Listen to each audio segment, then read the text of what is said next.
So I'm back at it again. You can see here that I'm trying to figure out the best way to countersink a piece of metal that is smaller than the diameter of the countersink cage.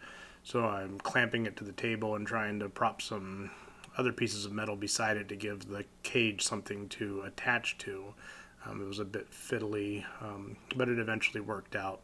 You'll also see me spend a lot of time trying to get the countersink to the right depth. I'm still trying to figure out the best way to do that.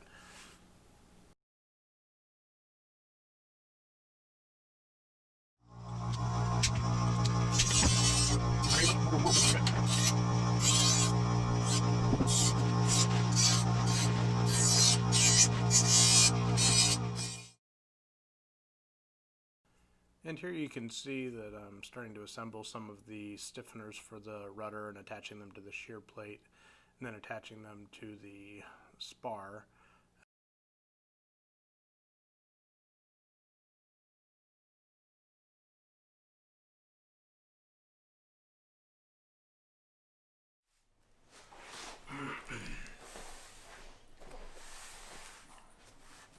Watch yourself.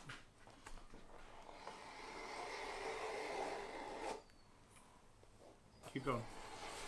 This is just a deburring tool that takes off the big bumps to make that part easier.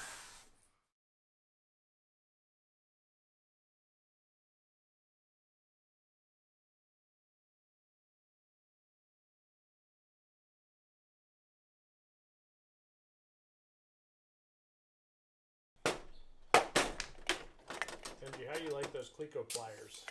They're so much fun.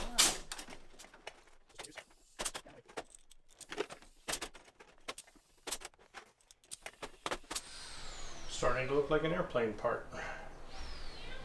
Well, I made my first big mistake. I destroyed this rudder skin trying to put the trailing edge roll onto it.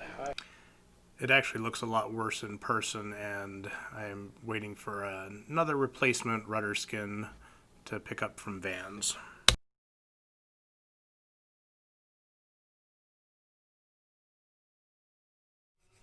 So we're at a little bit of a standstill here, just prepping a couple of pieces, but I'm still waiting for the rib for the vertical stabilizer, so I can't move on with that.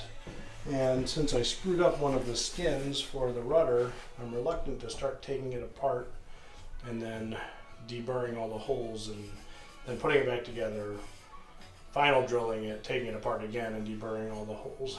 So still waiting for some primer to come into stock as well.